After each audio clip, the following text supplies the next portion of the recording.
Welcome to the Au Jus. I'm your host, Beef Loaf. This show is being sponsored by our friends Punky's Pizza and Pasta, located at 2600 South Wallace, my personal favorite eatery in the neighborhood. They have the best selections of pizzas and pastas, as well as sandwiches and salads of any spot in Bridgeport. Currently, they have what they are calling the Pizza Happy Hour, Mondays and Tuesdays only, between 4 p.m. and 9 p.m. You order a pizza from Punky's, and you get 50% off. Yes, you heard that correctly. 50% off of pizzas ordered Mondays and Tuesdays between 4 p.m. and 9 p.m. How in the world can you get 50% off the best pizza in Bridgeport? The Pizza Happy Hour. Hit the website, punkyspizza.com, for all your carryout or delivery needs or to cater your next party. You can call 312-842-2100. The Scarlatta family will take care of you. Punky's Pizza and Pasta. The 108ers are hosting a live event Tuesday, June 17th at 5 p.m. at Cork at the Park, 3259 South Princeton. The Beef Loaf birthday party.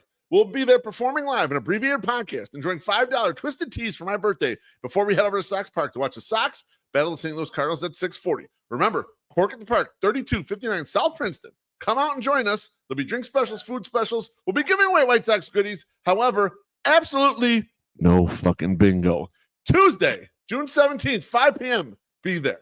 This show is also powered by you, loyal 108 supporter. Please subscribe to our YouTube channel. Feel free to tickle the undercarriage in the process. Like, comment, turn on notifications, and most definitely super chat. That's how we get paid, and that's how we continue to make the content you know and love. Tonight's guest.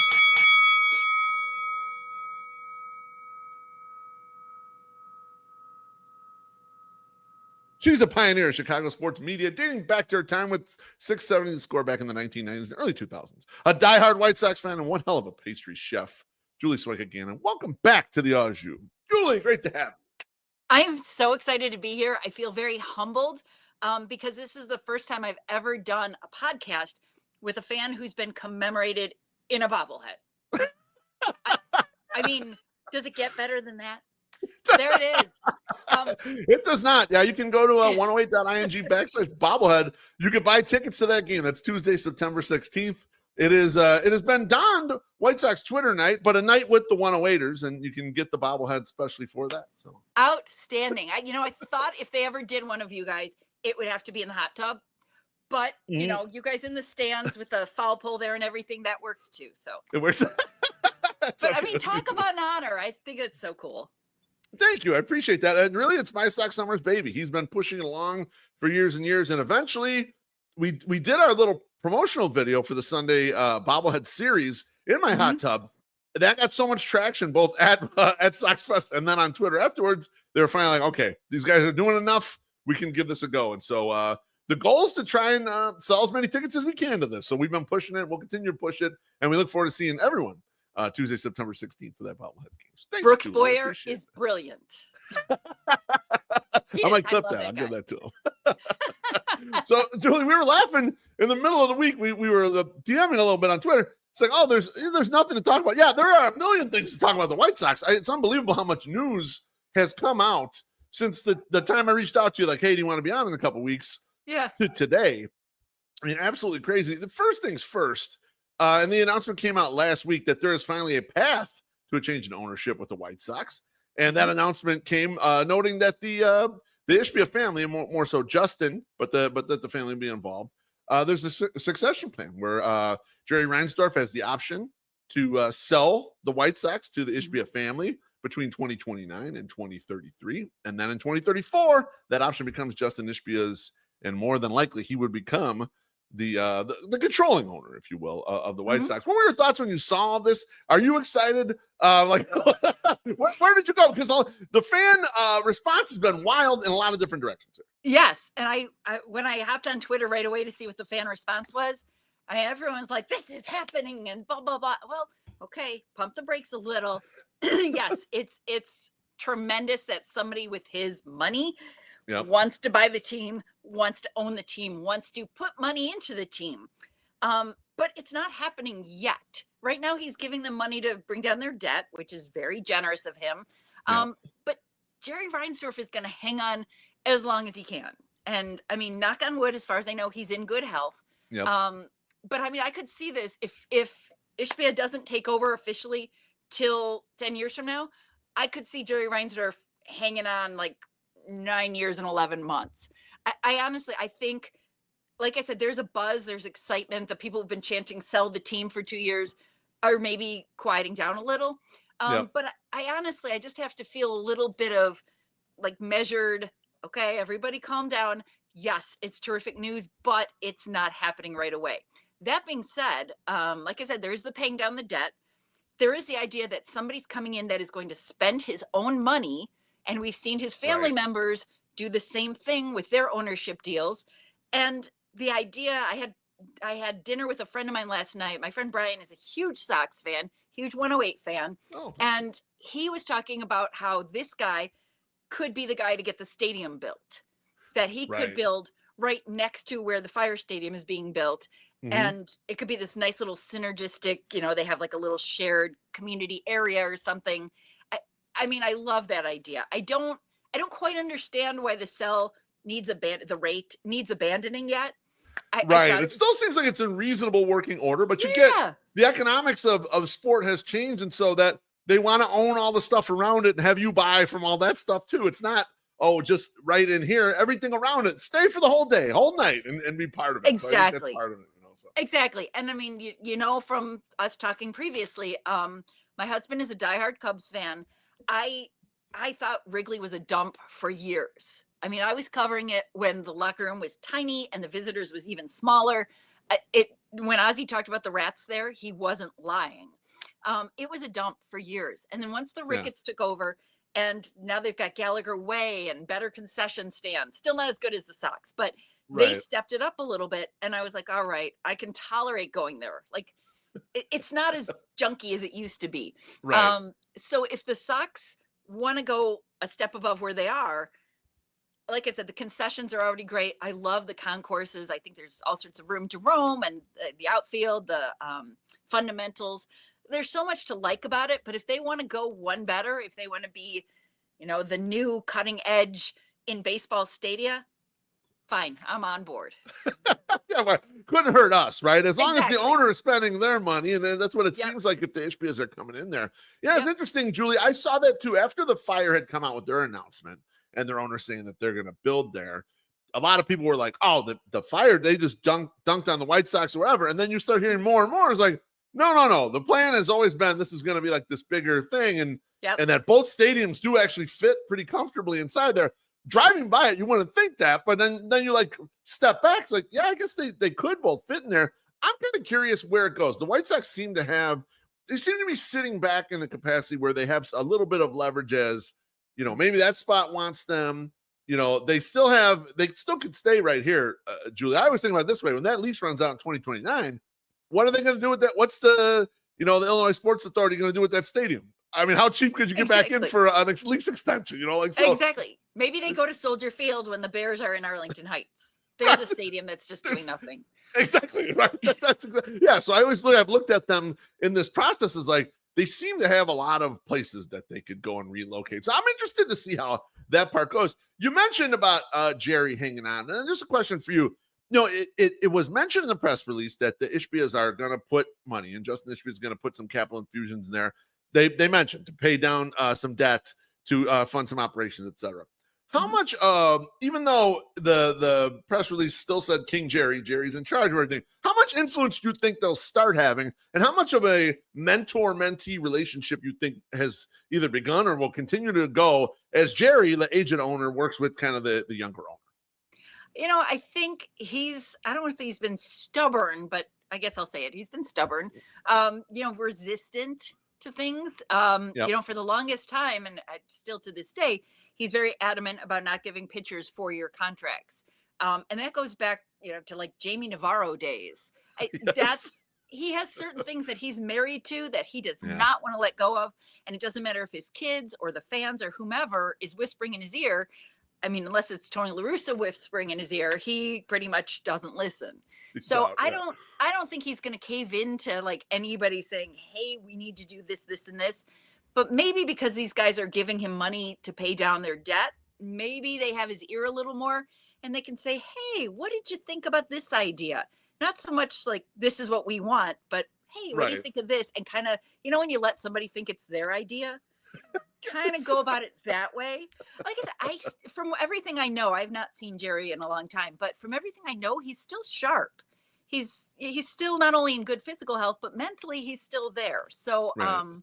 and any of us who have watched parents, grandparents, whatever, reach that age where their mind starts to go, it's awful. And he Mhm. doesn't seem to be losing a step. So, Right. um, again, for the people who think this is happening overnight, I think what you're saying is right. It's going to be kind of a gentle blending. Like they'll kind of hang out in, the dining room, and they'll maybe have a brewski with them after the game or something. They're going to kind of make their presence known very subtly.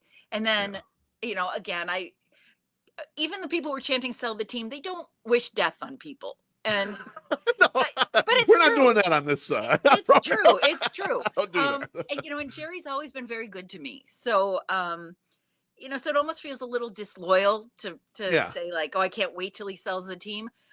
I do think it's about time for somebody just with fresher ideas, maybe. Yeah. But that's why Jerry surrounds himself with people that he likes and trusts. We were talking about Brooks Boyer, who I think is brilliant for the team.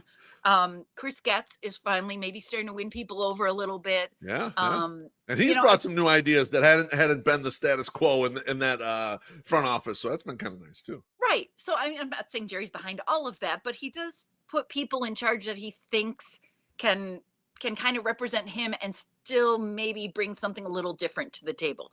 So I'm cautiously optimistic. Like I said, I think it can only be good in the long run. And a lot of that goes back to if you have somebody who's willing to sink their money into a product. I mean, you look at like the Mark Cubans of the world. Yeah. Those are the teams that win. Those are the teams that get the guys they want. And maybe the Sox aren't on the outside looking in when it comes to like the Shohei Otanis, the Bryce Harpers. Maybe they're more in the mix than they've been in the past 10, 20 years. And that would be absolutely lovely. The smaller version of the news that came out kind of at the same time as this ownership mentioned was that CHSN had finally struck a deal with Comcast. It was going to be I hadn't made it on there. We missed. I didn't see a single Bulls game, Julie. And I grew up in the era of Michael Jordan's heyday. I always watched the Bulls, and even when the Bulls stink, I'd watch 20 games or whatever. Just like I caught 0 this year just because it wasn't easy for me to get to.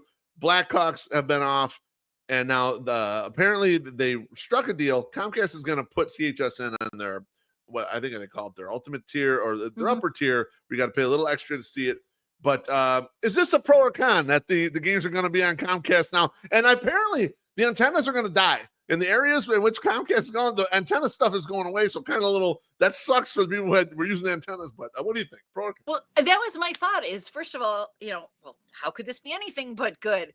And then when I started seeing on Twitter that all these people with antennas weren't going to be able to get it, I thought, oh man, that sucks because I haven't had the problem. We have DirecTV and we use Roku and blah, blah, blah. So we're able to flip them on anytime. And, I feel bad for so many Sox fans that aren't getting to see the youth movement, that don't get to see Ozzy every night. I mean, that is must-see TV. So, so all these people that are saying like, oh, this doesn't help us, I was kind of dejected for them. I thought, oh, you're kidding. This isn't a good thing. But I'm glad there's no more of the like standoff. I'm glad the two sides came and met and worked something out. So hopefully Sox fans everywhere will be able to watch this team, as they rebuild to getting back to the World Series. Yeah. Yeah, exactly. I thought that too. I thought, well, more people are gonna get to see it. Yes, it's not gonna be any more expensive than the app. It doesn't sound like the CHSN app that you can have. And yeah, it sucks for the people that were using the antennas. And like, I thought the initial approach was let's get exposure that way to people who don't even have cable. A lot of households don't have cable, but I see Comcast probably said, well, we can't just let you have this free stuff out here while we're paying you for this product. Yeah. So I got that, even though I didn't like it. I was like, that sucks. I wish the antennas were still there. But ultimately, I think you're right. A bunch more people are going to get to see it now. And that's good because they should get to see these little buds of good things that I think are starting to happen. I think you think are starting to happen as well. Oh, yeah. Every day I get more excited about, young guys who are getting called up, guys who are contributing.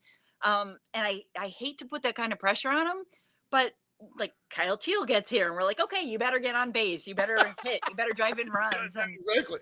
And then you and I were talking off the air about Tyler Alexander getting here. and literally like just got picked up, just got here. And they went, okay, there's the mound. That way, go. Get in the This game. poor kid. I couldn't be mad at him for taking the loss because his head's probably spinning. Right. So yeah, I mean, we are putting a lot of pressure on him because we want things to change so quickly. Yeah. But I honestly, for people who are saying like, I refuse to watch, I have seen so many people on Twitter with, and they're not necessarily all Sox fans, but they're saying like, oh, you know, you have a crappy team and your team lost this many games last year and blah, blah, blah. And I think, you know, why don't you give them a second chance? It doesn't hurt to turn them on, and maybe you watch Shane Smith pitch, or maybe you watch Tim Elko go deep or something. Maybe you find a reason to want to come back a little bit. And to people who aren't watching them, I feel like those people are missing out. They're not getting on the ground floor of some of this stuff where some of these guys are really fun to watch. It's fun though. I'm glad you said it the way you said it, Julie, because my Sox Summer and I, this past Thursday, we had author Sam Anderson on. He wrote an article about us in the New York Times. He's also the author of Boomtown. And he noted, like, when we were talking about the team a little bit, he noted that like our look at it is this much longer path of, yeah, there are ups and downs and things happen throughout. And so I think as a fan, you have to understand some things are going to go wrong. Some just went really wrong for us, but stick around a little bit because it's going to come back up. We'll get out of the valley, you know, we'll get back up there. You know? Right. And the hope is that because these guys are young, that hopefully you maintain control of them for a while. I don't know a Sox fan on the planet who isn't depressed when they look at the pitchers all over baseball who are doing great things, and they're all former Sox pitchers. Like, yeah, okay, Garrett Crochet, we know him. Oh yeah, Chris Sale, yeah, I remember that guy. Like, until Lucas Giolito was bad this year, I was like, oh, he's going to be another one we're going to regret. Right. I think Liam Hendricks has been doing pretty well. So I kind of feel like Quintana's still pitching well. I mean, like exactly the old guys. Exactly. I mean, and we were all just getting over the like Fernando Tatis stuff, and I still cringe every time I see Marcus Semien do something. I'm like, damn it! Like, he's been gone he wasn't even a part of the Sox, and you know, like I he left a decade ago, and it still hurts. right. And I feel like, oh great, we're going to develop all these young pitchers, and Shane Smith is going to go to Boston or something. Like, there is that skeptic in me that thinks, can they keep these guys? But the fact that they're bringing them up, and you're hopefully going to get to see them in a Sox uniform for at least the next couple of years, and plus they'll be under control. You know, I am optimistic about it. And maybe the biggest thing, the thing I'm most excited about, is the starting pitching, which from the beginning of the season was exciting. That, you know, they're going out there and not giving up any earned runs, and you feel bad because they're not getting run support. But you know that that's where it starts. If you have good starting pitching, you're going to be in ball games. So right from the start, I thought, oh my gosh, they got something right here. And, you know, you start infusing these pieces. I get it. You know, people want to see Luis Robert gone. People want to know why guys like Lenine Sosa are still here, whatever. Yeah. I get it. But you can't get rid of everybody and bring in 9 new guys who have never played in the big leagues before. I mean, you could, but it's not the smartest way to develop. So I love watching games. I don't miss a game. Like, if I know I'm going to miss it, I either tape it, I record it, or I hate to say it, but I will have my iPad with me, like if I'm running errands or something. And check it out. I think I can be home by the time the Sox game starts. And if I'm not, I pull up DirecTV on the iPad and just kind of, you know, I can listen on the radio. I do. I like Len and DJ. You know, but sometimes I just want to see the starting pitcher walk out and, you know, how's he look? Does he, you know, is his stuff crisp? Blah, blah, blah. And so I could be in the middle of the grocery store and I'm like, wait a minute. So see, I'm trying to spread the White Sox love. Some poor lady is walking through the grocery store going like, where's that baseball game coming from? And, you know, I mean, if they want, I'll show them the iPad and, hey, this guy's a good pitcher. Get in there with you. That's right. Spread the love. Let people in on the Sox. That's why I think it's sad when people are, oh, your team lost over 100 games last year. Okay. And this year the Rockies are going to lose over 100 games and the record will hopefully be obliterated. But, you know, like I said, there's always something new to tune in for. And this kind of goes back to my score days. I hated toward the end of the season, if either of the teams were out of it, sometimes the score would pull reporters off covering the games. And I thought, no, that's when stuff happens. That's when somebody has a meltdown or somebody gets fired or some kid gets called up and has a sensational game. I felt like Right. it was the wrong approach to pull people off just because a team was bad. That didn't mean there weren't things happening. So, Right. Yeah. that was It's still programming issues, I entertainment in think. some way, shape, or form. Just because they're out of the playoff hunt doesn't mean anything. Could be something there. Let's get to this drink here. Exactly. Nathan Sheba says, I know not who you are, but I am ashamed that I repent, Julie. I don't know. Is that some secret code there, Julie? Maybe Thank it's you, because the Nathan. Pope has come aboard and he feels he has to repent because the Pope is now with the Sox. I I appreciate that there are people who are willing to admit that, hey, I was in the darkness, I'm seeing the light. Like I said, it's there's always something that you could be like, oh, check that out. I didn't know that. Even if it's, Yeah. something goofy about the broadcast or whatever. And how can you not want to listen to Steve Stone? Right. Honestly, I liked the job Plesac just did on the road trip, but when Stoney comes back, it's kind of It's this so fun. like cozy warm blanket in the winter. You're like, oh, Stone's there telling me about what young players are doing wrong and what pitch you should throw here and Yeah, yeah, absolutely. It's comforting, is what I would say exactly as well. exactly. Now, See, Julie, you mentioned the young starting pitching, and you're love 100% them. right. Young and not very heralded, truthfully, the whole group. Mhm. And out of the group, the number one guy has been Shane Smith, Rule 5 pick out of Milwaukee. Is Shane Smith day, like his starting day, appointment viewing right now for you? Oh, it's been all season. I probably post on Twitter more than anyone except his sister. It's Shane It's Smith day. Like I get yes, so excited because this kid has such potential. And then when he has a stinker, which is very, very rare, I'm like, it's rare. Yeah, oh, we gotta wait another 4 days for him to be good again. Like I do. I love their starting pitching, but he's the guy that you're most excited about just from what you've seen so far. The fact that he's in the top 5 of all these great, rookie pitching lists. yeah. I really hope if he can pitch well, maybe there's some all-star talk for him. Um, Me too. I mean, I really love his composure, just his way of pitching. The fact that he's just so cool as a cucumber out there. And I hope that I hope that he and these other guys it just seems like they've got great chemistry when they're in the dugout together. Yeah, I love that they're working together. They help each other with what'd you throw to this guy? What should I know for my outing tomorrow? And so I think that's been really cool to see develop. But he is certainly the shining star of what will hopefully be a very good rotation for a long time. yeah, absolutely. And he's a big guy, and his repertoire expanded as he got here. And the changeup is just crazy. Like watching that, like we didn't know a lot about it. And then starts the year, and you're like, oh, he made the rotation. I thought they were gonna like, well, he's a Rule 5. He's got to be on the roster, and then put him in the bullpen or something. And they're like, Yeah. no, this guy is gonna start. And we're like, oh shit, yes, let's do this. And then he has a crazy changeup.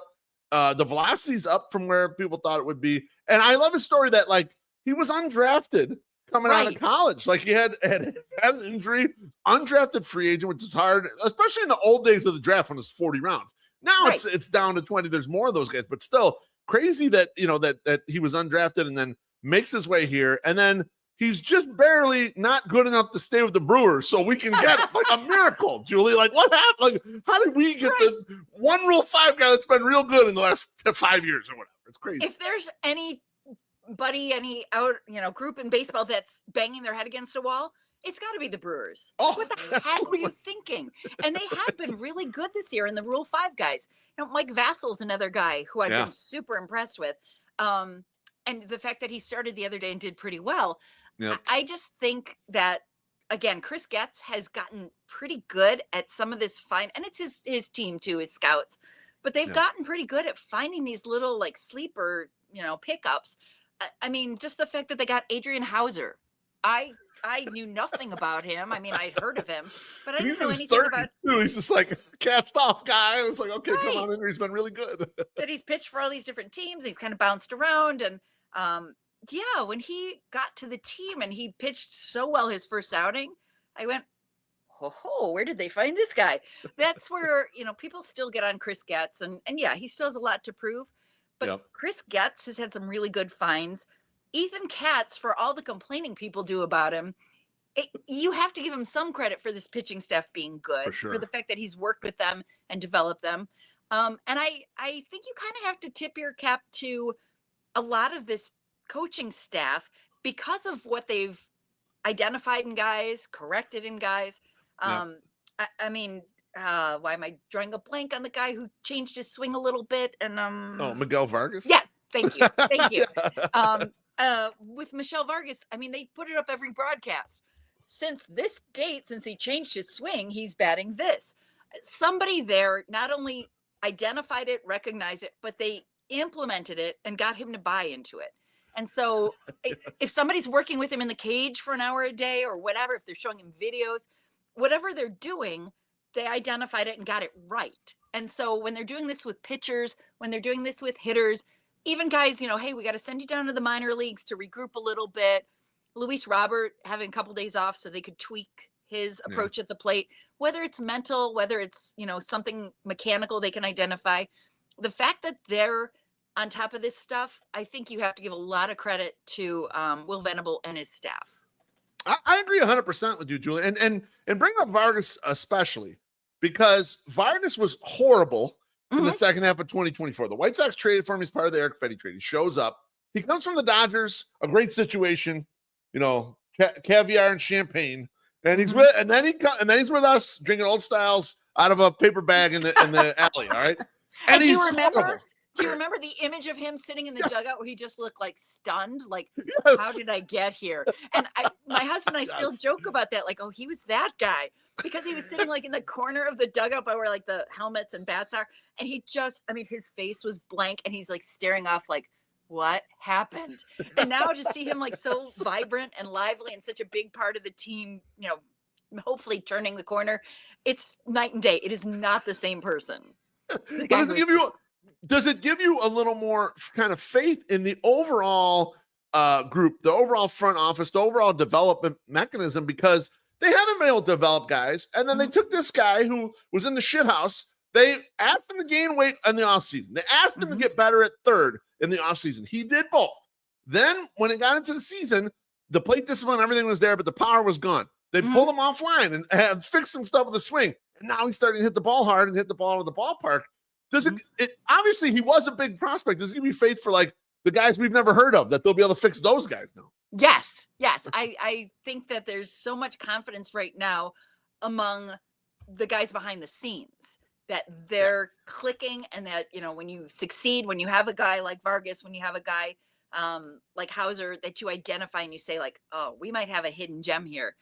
When they're successful with those guys, it just builds. And I think getting the players to buy into it is such a big part of it. Even the fact that guys are willing to switch positions, willing to go down to the minors and work on something. They're kind of all in at this point because they're almost too young to know better. They're not divas. They're not like, oh, you want me to play where? The fact that these guys have played so many positions and they just want to be in the lineup. When people were saying to me like, well, what are they going to do with all these catchers? So, well, there is the DH in baseball. And maybe somebody starts taking some infield practice at first base so they're more versatile and they can stick around. They got rid of Theis. They got rid of one of their catchers. Yeah, they traded them off. Yep. To alleviate the logjam a little bit. So they're trying very hard to squeeze guys in wherever they can. And yes, sometimes you're going to have guys who, you know, have a ball bounce off their head when they're playing defense. But you know, for a while that was so emblematic of the White Sox, wasn't it? This could only happen. But honestly, I'm proud of our fan base because we gave it to him that day or next day or whatever. And then people backed up and said, this kid's playing hard. We'll give him a break here. And people stopped with all that. So it was good. Exactly. I'm proud of us. And don't you think it's also because the team is so likable that I do. I mean, you know, there's no guys on here.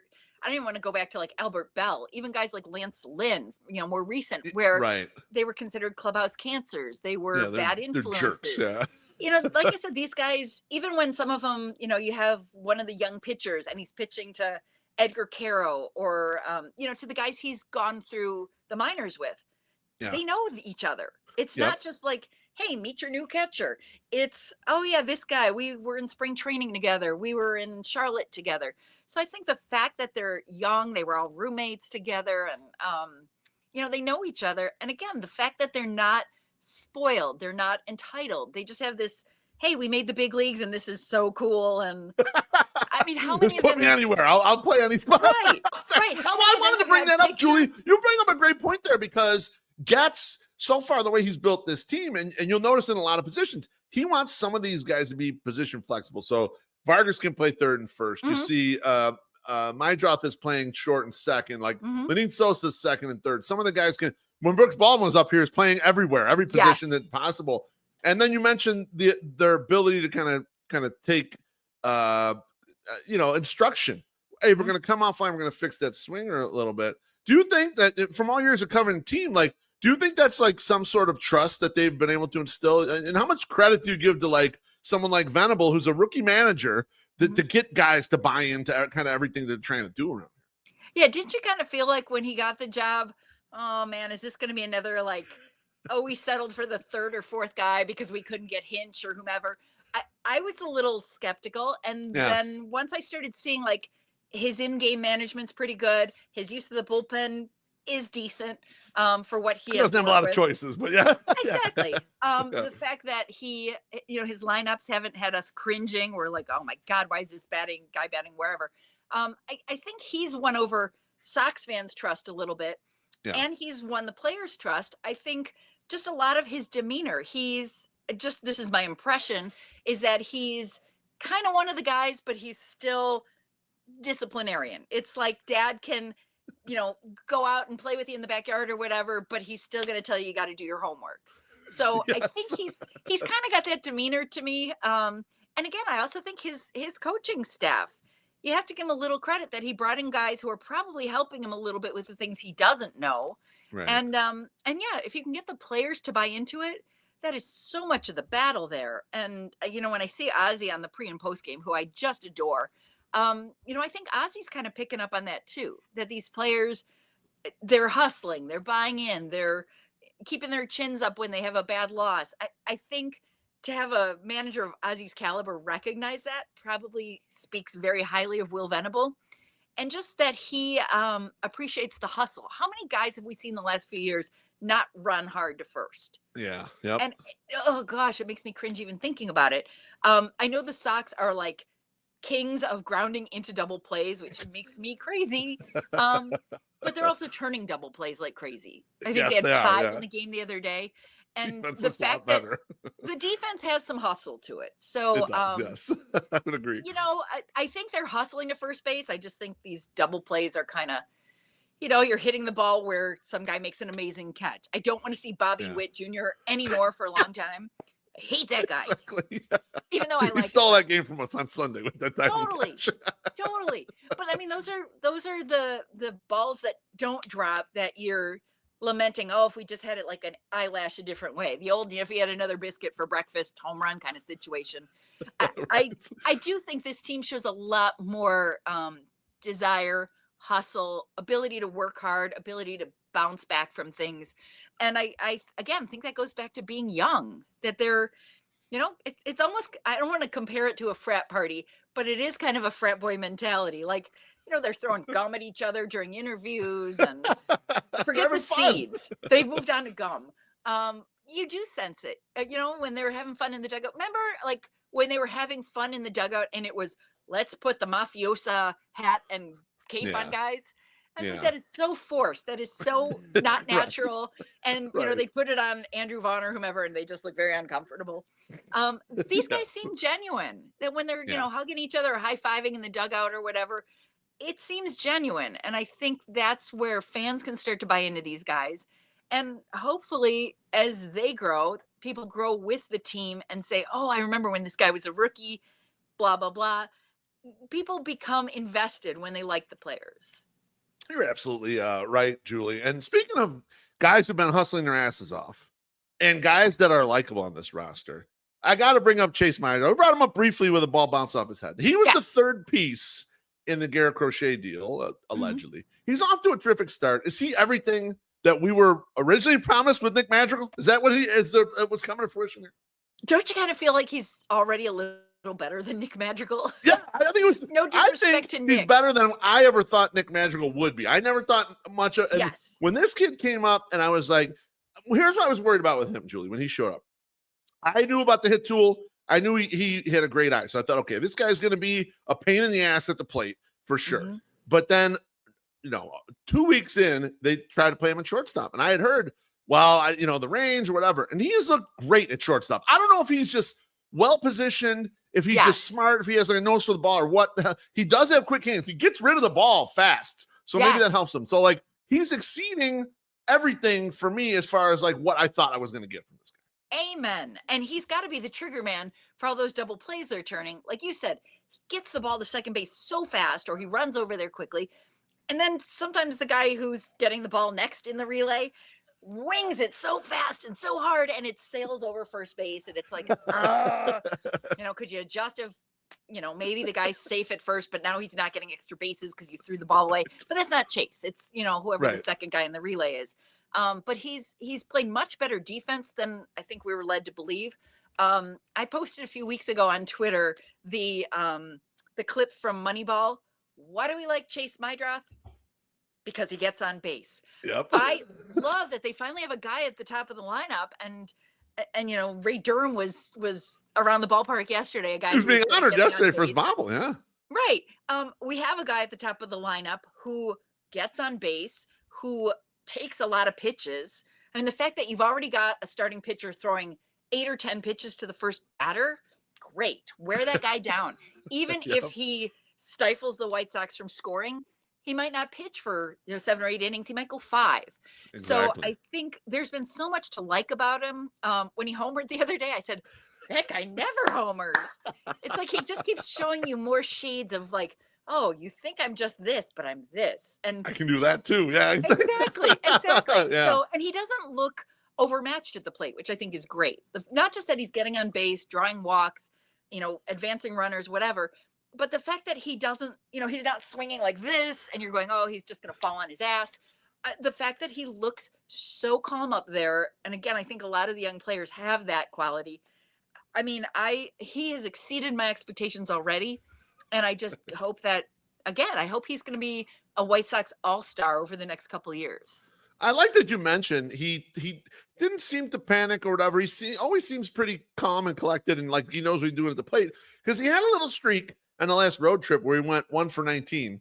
Mm-hmm. And to be honest with you, the next time you saw him at the plate, I said, this guy's gonna get a hit. Like I felt like he felt confident, like he didn't care. It was 1 for 19. I don't give a shit. The next one is the one where I'm gonna get a hit, like, which is nice to see. It's refreshing, Exactly. And just the fact that, we know baseball is this roller coaster where, 1 week you've got, he's a 17 game on base streak or whatever. Right. And then you have a slump where you don't hit for days. You're going to at least come back to the mean a little bit. But the fact that you said, he's not trudging up there, dragging the bat behind him. He's in the batter's box. Like, you don't know if he's batting, below the Mendoza line or if he's batting 700. You don't know. You look at him and you just think like, exactly. Hey, cool. And he's chewing the gum, which I think is hilarious. He's just chomping on that gum so hard in the batter's box. But if it calms him down, whatever. I just think he's shown such composure. And again, I don't know how you feel about Santos down in the minor leagues. I like those videos. Those videos are great. And I actually liked him. So when I was writing up some stuff about who the next manager should be, it's funny. I wrote some stuff last summer because we all knew Pedro Grifol was not long for that job. Yep. And my dream pick was Will Venable, actually. So I got it right way back when. But my internal pick was Sergio Santos. I love those videos, man. I just think to myself, get Sergio up here on this staff somewhere. He doesn't have to be the manager, but get him in the dugout somewhere. I love his positivity and everything. He's awesome. Yes. And I love like the way he, subtly, the guys have to know when they're getting called in the manager's office, if they're good, if they're not like, batting 0-25 or something. If they're good, they have to know when they get called in. They're like, oh, this is it. This is the speech and the cameras are on me and everything. But I still love like the twists he brings to stuff. The thing with the shirt the other day, did you see that with yes with Kyle Teal and Chase Meidroth? Yeah, when Meidroth was getting promoted, he didn't have a college shirt, so Teal gives him one. Teal gave it to him. And then Santos says to him in the office, here's a shirt for you to take to Chicago. And I mean, if you're not sitting there as a Sox fan going, it's so cool. And, like I have goosebumps even telling the story now, just because, awesome. Like you said, you love his approach to it. And yes, I want to see him up here somewhere, but I also feel like, all right, they're in good hands down on the farm. Maybe he should be the boss down there. Yeah. Like he's the perfect stepping stone. And exactly. I'm worried someone else will hire him. That's what it is. But because he's awesome. I mean, I love him. He strikes me as awesome. Yeah, I get the same impression from him. And every time somebody gets called up, I literally go on Sox Twitter looking for the video. Like, where is it? Like, Yeah, like, exactly. okay, Jim Elko, where is it? Kyle Teal, where is it? I want to see them getting called into the office. And I think again, throwing a bouquet to the Sox office people, whether it's Brooks Boyer or the media team. Yeah. I think they've done a really good job capitalizing on that stuff. Yeah, they might not have Shohei Ohtani to make a big deal about, but they're gonna let you in on like, hey, check out what this guy did behind the scenes in spring training, or look at what Right. our guys did as a charity event or something. I think when you get to see that side of the players, that's what the White Sox are doing a really good job. I don't want to say exploiting, but capitalizing on that. Hey, you just have to go with what you're given. And if you're not given a team of, all stars and gold glovers yet, you have to at least build some interest in them somehow. I'm trying to think of Exactly. Create the narrative. Create some narrative that we can jump onto and be a part of and see what's yes, going to happen next. yes. Like, And I'm trying to think if it was Theiss. I think it was where they had two of the guys out at O'Hare, like on the grounds crew. Wasn't he one of them? I'm trying to think who was. I forgot who it was. It was somebody who got like jettisoned right after that. Probably was then. It was either that or somebody who got cut or sent down, DFA'd. But people were joking like, "Oh, that's nice. They brought him to United so they could just, put him on the plane." But I mean, that's the type of stuff. And maybe I'm just big mushball, and I love the little, warm, fuzzy stories. But I love seeing stuff like that. And it doesn't matter who it is in baseball. When you see some guy who's like playing catch with the guys and the kids in the stands, or you see the guy who's doing the hospital rounds talking to kids or whatever. That side of it makes up for the guys who have been jerks. Yeah, right. You love to see that side of it. You love to know, what else the person's about, because inevitably on a nightly basis, you're rooting for these people to succeed, and you'd like to root a little harder if you know that they're, some of this stuff is going on. It's fun to see. Yeah, and I think that's a great point that we as Sox fans were invested, and we are rooting for these guys. We don't want them to fail. So, I think most Sox fans, like you said, if you see somebody giving an effort, you're not booing them for, not hitting a home run or something. If they had a good at bat and they're doing their best, you want him to hit that home run. But you're not screaming at him, "Hey, you bum, you suck," and a whole bunch of other colorful comments. I think Sox fans want the players to understand that, hey, we're with you guys. I don't know how much the players check it, but I love when they have a Twitter account that you can follow and just kind of like, again, I don't know if they're reading it. I don't know if their family's reading it. But when you say, "Hey, we're excited you're here. Good luck. Welcome to Chicago." Yeah, put the good vibes out there. Yeah. I think that's really cool. I mentioned Shane Smith's sister, who is such a fun follow. And I had mentioned somebody the other day said they wanted to sit and talk baseball with her. And I said, "I want to buy her a beer." And she liked the comment. And I'm like, sweet. Next game I'm at, I'm going to see if she's there and I'll buy her a beer and I won't bother her. But I just want her to know, like, I think you're cool. I think your family's cool. I think your brother is a godsend. Like, you just sort of feel like, okay, I want these guys, whether it's their parents. Do you remember, was it Kopech's dad? Oh, no, yeah. Giolito's dad. Giolito's dad. We met Giolito's dad. Not only we've done some stuff, but we met him in person at the ballpark too. Great guy, Rick. I love that you see these guys on Twitter celebrating their sons. Yes. Yeah, it's cool. It doesn't get much better than that when you see the father-son connection out there, or mom and the son, about all the sacrifices they made, taking to little league games and travel baseball and everything. To finally get to be part of the, the culmination, if you will, of what their career has become. They kind of get here. It's exactly. cool. And when they were saying the other day with Teal, like he had 27 people he got tickets for, and they couldn't even all get there that night. And I thought, oh God, I hope he does something the next day. And he did. He got a hit. But you were just hoping, like, his friends and family who've been waiting for this moment. Yeah. Okay, when you saw that video of him calling mom and dad from the dugout. Yeah, that's cute. Like, "What are you doing tomorrow? You're going to have to get to Chicago." You got to get on a flight to Chicago. So I think, we keep going back to this common theme that they're likable players, and that the Sox are developing a team that you can root for.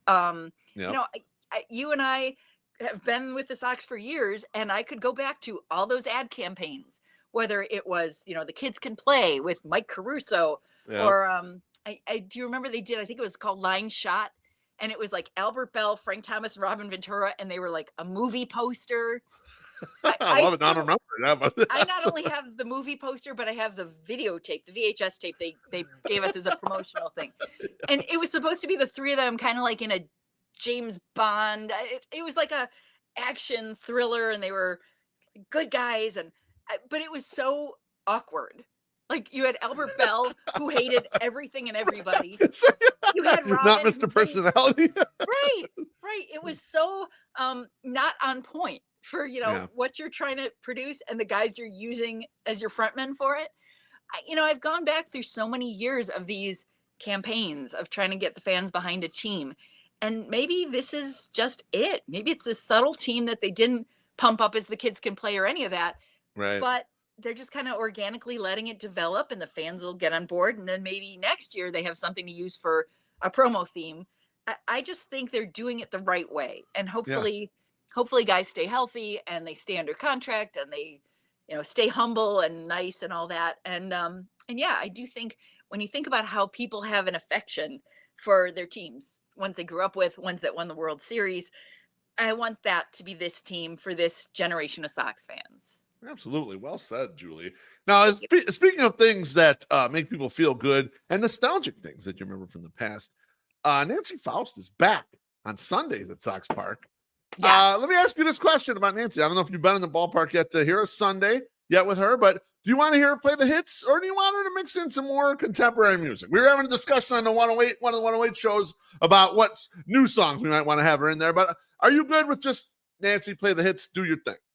I am really happy with Nancy playing the hits. The thing I love about her, I mean, there's so much to love about Nancy. She is so witty. She is so smart. I always tell the story about when Jesse Levis played for the Milwaukee Brewers, and he'd come to the plate and she'd play Forever in Blue Jeans by Neil Diamond.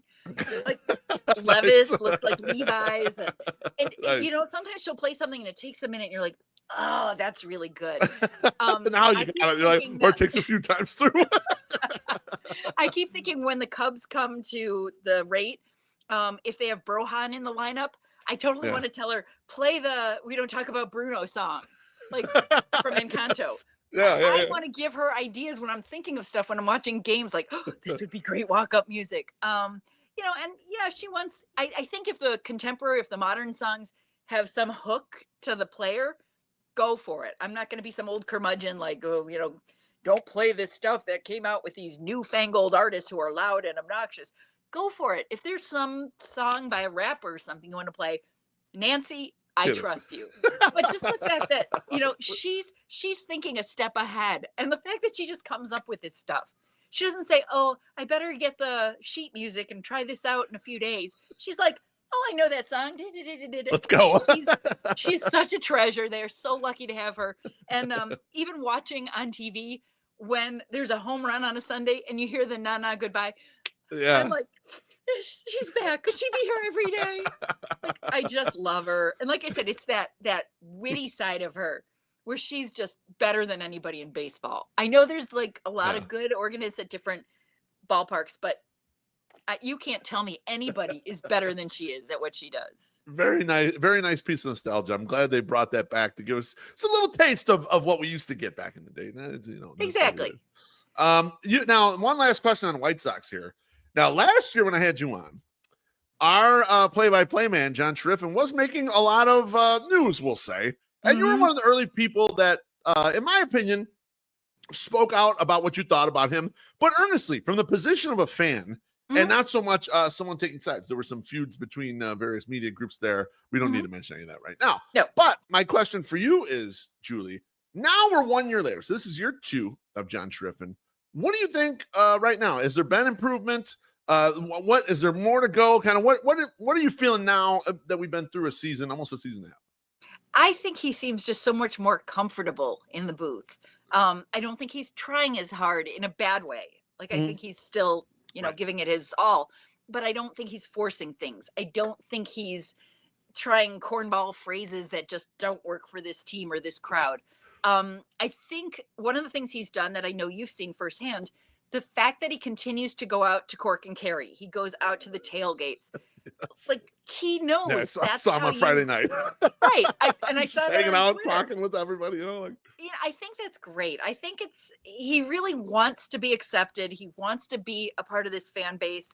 I actually met him at the 108 event, the Saturday Night of Sox Fest. Oh yeah, at Reggie's. Yeah, Yes. Reggie's. Yeah, we had the live great show. event, great venue. Thank you. Somebody introduced me to him, and I was kind of like, I hope he doesn't know I'm the person who called him out on the Vec is in Rec thing that got like 35,000 views on Twitter. I was praying he didn't connect the two. Yeah. And he was polite. He was very professional and everything. And, I would still be who I am. I wouldn't necessarily be like kissing his butt just because I shook his hand. Like, I think it's so great that you're doing such a good job in place of Jason Benetti. That's not me. But from the day this season started, I was like, oh, he's a lot better. He's smoother. He's more comfortable. And again, like, if you want to say at the end of a game, Southside, stand up. Like, I'm still going to keep my phrase, but he's not like, Southside, stand up, where everyone's going, shut up. Like, he's still got his little signature things he, flickers in here and out. He wants to do it. Exactly. Right. So he's not completely caving in, to the fan criticism, but I think he's better prepared. I think his chemistry with Stone, which wasn't bad, is even better. Yep. I do think he's coming into the role that we were kind of hoping of, just being Joe Fan, just like, tell me the action, give me what's going on. There was something the other day where there was like a little bit of a dust up. There was something where like people were arguing, or there was something going on with the umpire or whatever. And it wasn't him. It's Comcast. They cut away from it, or CHSN. Oh, okay. They cut away from it. And I'm like, keep it here. Let him and Stone talk about what's going on there. And then they came back from the break and they didn't talk about it. And I thought there had to have been something there, even if it just diffused really quickly. I want him to be able to describe those moments and jump in and give me some tidbits. You would probably know this better than I would. He seems very much in tune with the players. And I love anytime a broadcaster can say like, I was down in the clubhouse and I was talking to so-and-so. That makes it real. It makes it feel like they're not just showing up in the booth and like, okay, they're getting something that we can't get as fans from just watching the game. He's giving a little insight, a little color to it for us, Yeah, right. Absolutely. And it's not meant in a name dropper kind of way. It's meant in an insightful way. The other thing I will mention very favorably about the broadcast is I love what Brooke Fletcher and Connor McKnight have been doing. Yeah, I do too. I love the tag team when like Brooks in the dugout and Connor's on the concourse. They're doing a great job. I don't know how other people feel, but I love them. Yeah, I was gonna say I got it in the comments here. Alex Root says there have been major improvements in production too since the switch, and I couldn't agree more. There's been improvements there, and then having that full team there gives them the optionality to do a lot with it, and they've been having a lot of fun with it. You could tell how they like to throw to these different things, and also you mentioned earlier on talking about we had a week with Dan Plesac, which I loved, and what's nice about that, Gordon was on earlier in the year, and they did the Oakland series, and Dan Plesac, and I've enjoyed watching John work with all these different guys because you're getting a different John Triffin each time. When it's him and Gordon, they're like similar in age, so they have all the pop culture stuff together and movies and things that they watch. When he was with Dan Plesac, and I loved the week with Dan Plesac because here's the thing, Dan definitely knows ball. He is definitely Chicago through and through because he's from NWI, he's from Gary, Indiana. And but he's so fun that even when he made a mistake with someone's name, I was just like, this is just your uncle screwed the guy's name up. Who cares? We'll just blow right by. Let's just keep having fun with this broadcast, Right. And I felt as the innings went along, he got even looser in the booth where he's cracking himself up and giggling like a school kid. Yep. I loved it. I thought he was such a good fill-in. Agreed. I know some people said they wouldn't mind if he takes over when Stone decides to retire. And I think they've done that a lot on the set as well. They've had Brian Anderson in on the set, who I think has done a really good job. I love the new setup with Chuck and Ozzy being out on the concourse. And, they're at the stadium for these games. Yep. Yeah. And on weekends, they're bringing in the Little League team to be kind of the peanut gallery. They've done a lot of really cool things to just kind of add to the broadcast. And, I've seen other teams, even in town, kind of copy the two sideline reporters thing that they're doing. And it works. It really does. If you have people with two different perspectives. I mean, if you have the same person, Yep. they're both standing in the dugout next to each other, arguing over who's going to like go do the interview with the bubble gum flying at their heads. But like I said, they've parsed this out where Brooke is doing like the down in the dugout stuff. My husband and I joke that she is in Chuck Garfine's old cave down there when he'd be in the camera well. She's taken over the Garfine cave. Mhm. And then you've got Connor, who's more on the concourse, talking about what's going on in the minors, talking about news around baseball. It's a Yep. great balance. It adds a lot to the broadcast, and it never to me feels like, hey, we're forcing going to this person because we told Right. them we're going to go live to them after the third inning. It's very just kind of in the flow of the broadcast. And I don't know Yeah. if they're talking about it on the breaks, if Brooke's saying like, hey, I have a great note on so and so. I just think they've got a very smooth broadcast that works well. And like I said, I have a lot of respect for what Connor and Brooke are doing because I don't know that it gets talked about a lot, but I think Right.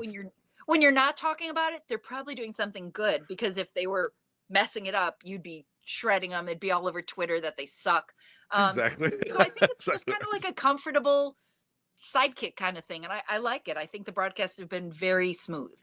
I love that. I love that feedback there. Now, a couple quick things, not White Sox related, but let's just a few more topics here. Your alma mater, 670 Score, has lost some big name talent over the last several months, almost a year. Danny Parkins moved on and is now doing television. Dan Bernstein left under some circumstances. With a changing landscape of sports talk radio, if you had a microphone in your hand right now, Julie, how would you approach it? It's a different ball game than it was back then. What would you do if you were out there right now?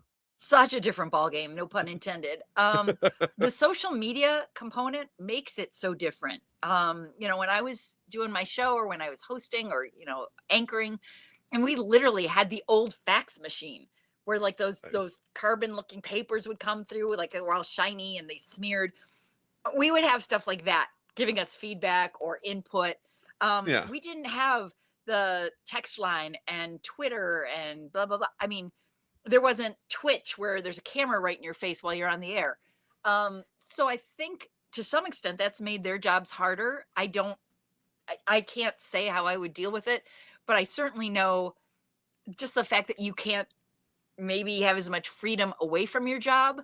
You can't be at a bar, getting sloshed and dancing on the bar when it's going to be all over social media the next day. Not that I ever did that in my 20s. I was going to say, this is purely hypothetical, all the things that you're saying right here. Yes, absolutely. If my mom's listening, it never happened. But just the fact that there is a lot going into it. People are bigger personality. Not that North and Jiggets weren't big personalities, but people have more outlets.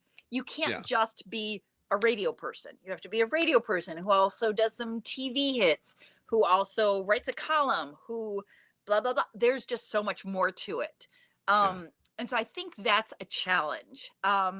When Parkins left, I was really sad because I thought he and Spiegel had a great show. Agreed. I loved their chemistry. I loved how they played off each other. I loved some of their corny bits and games and things they came up with. And they used the producers well too. They Shane Reardon and Chris Tannehill, the group of the four of them seemed to make this chaotic, fun mess that was a great show. Right.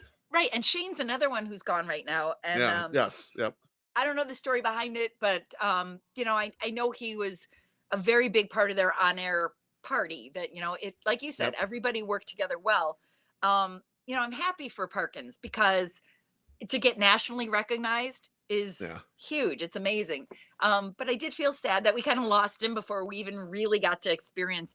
I mean, that guy would have been amazing with the changes going through with the Bears. I think it would have been so much fun. The guy who threw the quarterback, the QB1 party with balloons in the studio. The guy who, got a Justin Fields jersey or a Caleb Williams jersey. The fact that this guy was so meatball. So I was really sad that they lost him. Bernstein, I haven't talked to him. This is my personal opinion, just from having worked with Dan as long as I did. I was kind of surprised that Dan fell into a trap on social media that, I mean, everybody who works in radio knows, like, you sidestep stuff like that. You don't feed get the into trolls, right? right. And you don't engage. And again, I I dealt with people who were emailing me or leaving voicemails at the end of the show. I didn't deal with people who were, roasting me on Twitter, or challenging me on Twitter. So thank God for that. Because I can be a crybaby, I'll admit it. And so, I love it. I might not have been able to keep a stiff upper lip when somebody's, ripping me on social media. That being said, like I said, I know Dan knows better. And so whatever was going on with him, whether it's something in his personal life or whatever, I feel bad that he didn't approach it a little more cautiously, that he didn't pull back and say, what am I doing? Because whether you like him or hate him, I mean, he's a good broadcaster. He really is. He is. I know people say he's He is. arrogant. He kind of owned that from the day he got here. That was his method. Like that was what he did, and I think there are people who have tried to copy that and they can't pull it off. That was the thing he could do, Well, and I mean, for as much as he was, Mr. Dookie and Mr. Smart and blah, blah, blah, but sometimes you want smart radio. You want to tune in and have somebody who's like breaking things down, like, oh, I didn't think about that. And I still remember sitting next to Dan at Bulls games, and because he had such a love of basketball, he'd be diagramming all the plays. And I thought it was hilarious because I'm just like, dude, I'm watching the game and I'm taking notes, but I'm not diagramming like they fed the ball into the post and this is how the triangle offense works. But Dan was so into it, so hardcore. And, I think that's who he was from the day he got here. He wasn't necessarily trying to make a name for himself. Like, I'm going to ask this question at the press conference because then people will talk about me. It was, I'm going to ask this question about the press conference because nobody's asking it. And someone needs to ask fill in the blank Bears coach or whomever. That's what I want to know. I need to know that. Yeah, exactly. How many times are you sitting there at home watching any interview, whether it's a press conference, in the locker room, whatever, you're watching an interview and you're like, how did nobody ask that? And it's easy when you're sitting on your couch. It's easy to say, like, why didn't they ask the tough question? Well, especially if you're a beat reporter, writer, radio, whatever. If you're on the beat and you have to face these people every day, you can't be an asshole. You have to kind of like phrase things gently, ask it tactfully. You have to get an answer, and you're going to have to get more answers tomorrow and the next day and the next day. You got to understand exactly. I had to laugh the other day. I think it was Teal that was talking to Scott Merkin. Well, he's talking to all the reporters, but Merkin asked him if something was crossed off his bucket list or something. He looked so confused, and Merkin tried to rephrase it. And it was basically like, I think it was, getting caught stealing home or something like that. Oh, I bet getting caught stealing home wasn't on your bucket list. And the poor kid is like, no idea what it meant. What old man? No, Merk, I'm not calling you old, but there's such an age gap between people our age and these kids. And these are kids, but he just looks so like, what does that mean? Will somebody explain that to me? And maybe he just like didn't hear it right or whatever. I'm not saying he's, clueless. But it was funny that, you're sitting at home watching this live interview, live TV, live radio. It's incredibly challenging because you have to be ready for anything. If somebody all of a sudden starts dropping F-bombs and you're live, you have to be like, oh, quick, cut away or whatever. You have to react to it. So I think for those of us sitting at home, and even for people like me who've been in that position, it's easy to sit there and see what people should be doing.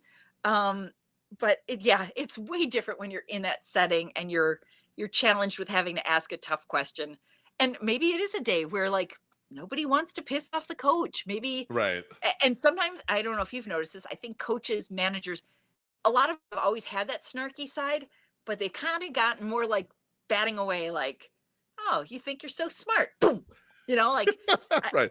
They have more license. I like Craig Counsell's approach to it. A lot of times he's just like stone faced, like, you think I didn't think of that kind of stuff? He's not a jerk about it, but you just know he's like thinking in his head, you schmuck. And so I like when people are kind of like playing around, not when they're, I had Bobby Knight light me up in a press conference once. Awful experience. I had Craig Hartsburg make fun of me in a Blackhawks press conference once.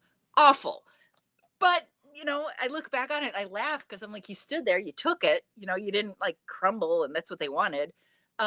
So I think there is I have a great respect for the people who do get in someone's face right after a game where they've blown the save or whatever, and you have to be there at their locker asking the tough questions. I've been there, but when it's live, it's 100 times worse.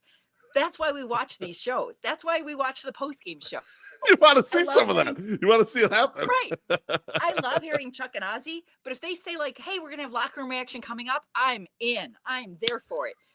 Because, yeah, you can see somebody in the, media press conference where they're sitting at a table or something. You can see that, but you want to see, like, are they interviewing the starting pitcher? Are they interviewing the catcher about how it was to catch him? I live for that stuff. I tune in every time.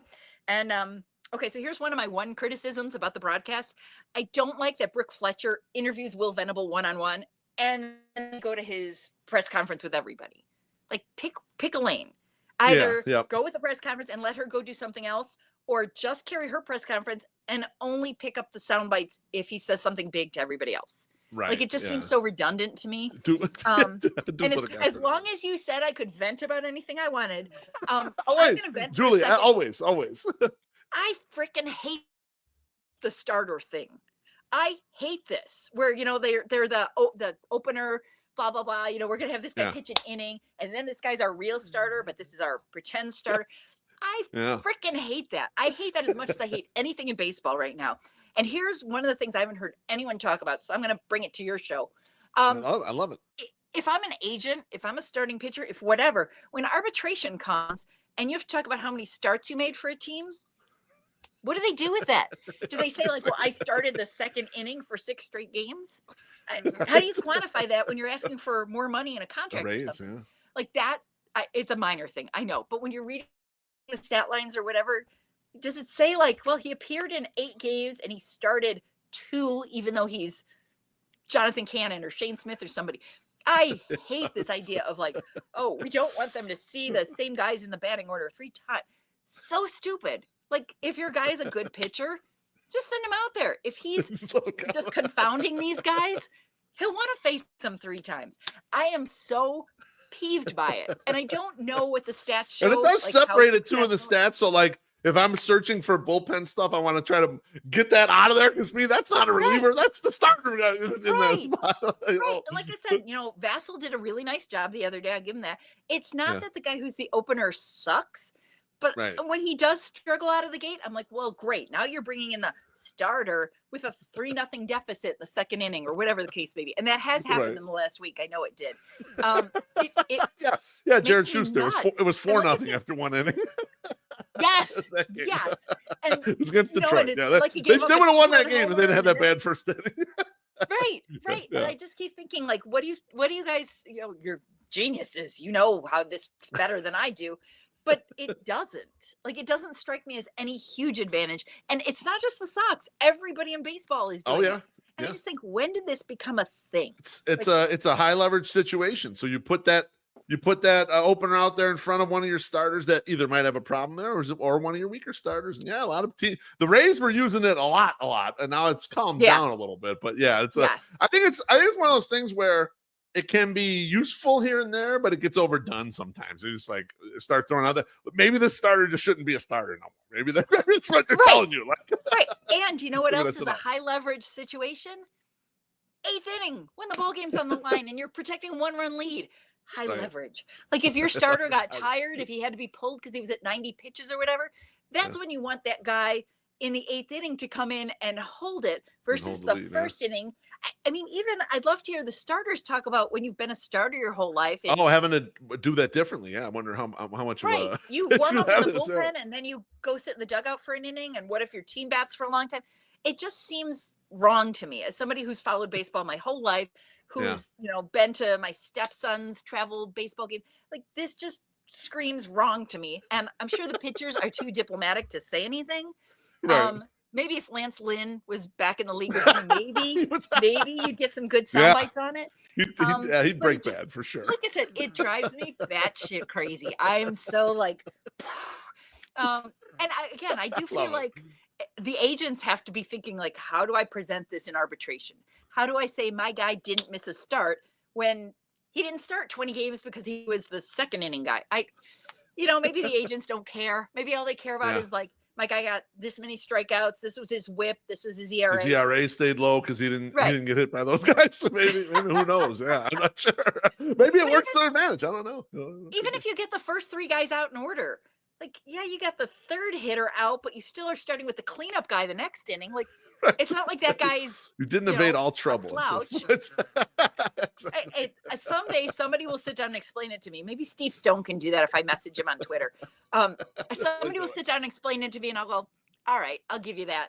But right now, it annoys me. Still won't like it though, right? Right. And I'm the one, I'm the Still geek like who looks on CBS Sports to see who's pitching tomorrow. And, again, because I want to pump up Shane Smith takes the bump day, but I Yeah. want to know, like, what's the pitching matchup? Is our ace going against their ace? I look Yeah. at that. And so if I haven't even really noticed if they're listing the opener, I don't think so. I think they're just listing like Jonathan Cannon is starting, and then you tune on the game, and here's It's my not him. basket. It's Brandon I Eisert think- or someone.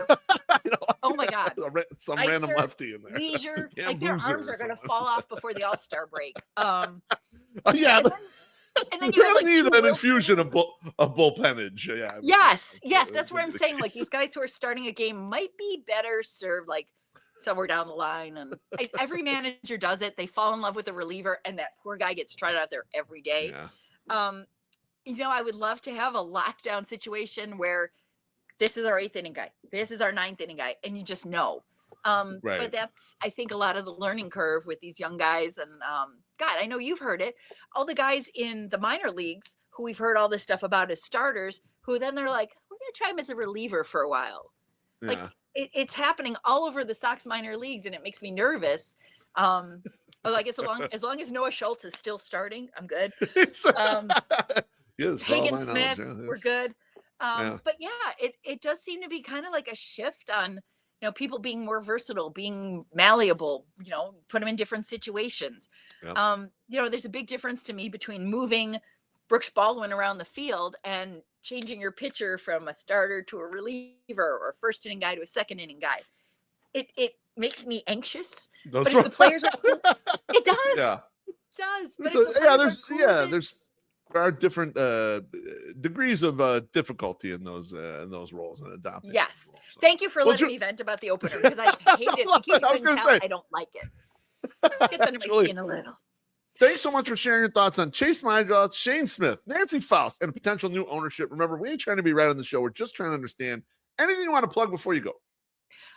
Yes. I've been looking for a job for so long. I know people know I have worked as a pastry chef for years.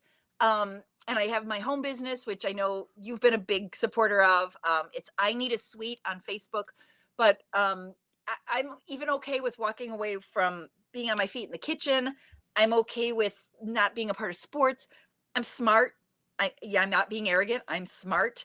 I pick things up quickly. So if somebody's sitting there going, boy, she's got personality, she would be a great receptionist for my company or something, please reach out to me. Reach out to me on Twitter, reach out to me on Facebook, whatever. My husband would like to see me not sitting on the couch every day looking for jobs.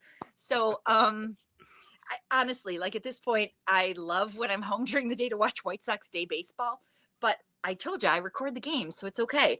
So if anybody's sitting out there now, if you have a job that involves like cooking and sports, like you couldn't find anybody better. Perfect mixture here. Hotline, we'll put you right through.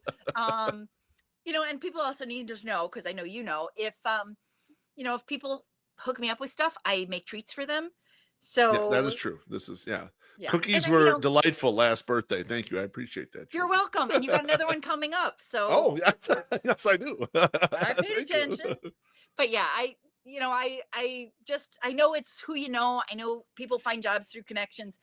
Everybody I know is looking for jobs right now, and people send out like 500 resumes and not get called for an interview. And these are people who are smart and talented. And I've been looking and nothing has clicked. And so I'm throwing it out there. Connections. If people know anything, please reach out to me or reach out to BFlow. Somehow find me and at least bring me in for an interview. You'll see I am delightful. Love it. You heard that, 108 family. You heard that. Keep your ears, keep your nose to the grindstone. Let's find some stuff for Julie. Julie, thanks so much. It's always great to talk to you. I can't wait till we see each other in person next time. Likewise. Hopefully it'll be soon. I've been nursing a broken ankle for 7 weeks now. So I have not gotten to the ballpark because My husband thinks a klutz like me on crutches at the ballpark would be a huge disaster. So yes, I am hoping to get out there soon. I think I mentioned to you, I'm dying to get out there for Burley Day. I don't know if it's sold out. Oh Um, yeah, yeah. but Big yeah, day. there's so many like giveaways and days I want to be at. And Friday night, I know you were there when it was a packed house for Mexican Heritage Night. Yeah, it was great. It was electric. I want to see more days like that. Like the next day, it You'll was be back both. to being kind of sparse. Regular, Um, yeah. I live way northwest suburbs, so it takes me a while to get to the ballpark. But I do love being there. I love getting to sit with you guys and visit with people at the tailgates. And I still have to buy a beer for Shane Smith's sister. So I will get out Yes. there. I will get out there once I'm off the crutches. But yeah, I look forward to seeing you. And I love Sox Twitter. There's so many people Oh, out yeah. there. I haven't even talked to you since you included me in the 108 tournament. That was like Yes. one of the greatest days. I woke up that morning. I'm like, oh, me? Yes. And all the credit to Maddie Spagnola, who I think I was matched up against, or maybe she was in the next one.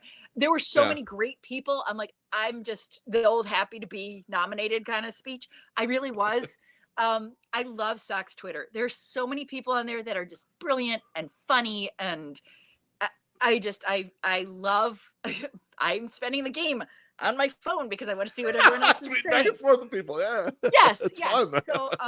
So it's great being on with you and getting to know Sox people. And yeah, I wish I were out there more often, but when I am there, everybody's so welcoming and so kind. And hopefully soon. Hopefully I'll see you out there soon.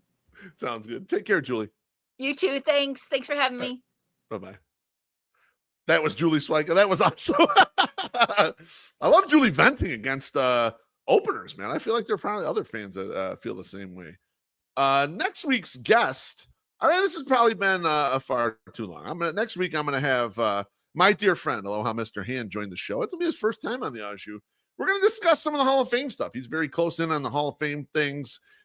Pete Rose and Shoeless Joe getting unbanned, and what is their path to actually getting in, and what were the motives to get these guys unbanned. We're also going to talk about the upcoming 2026 MLB labor potential work stoppage after the season.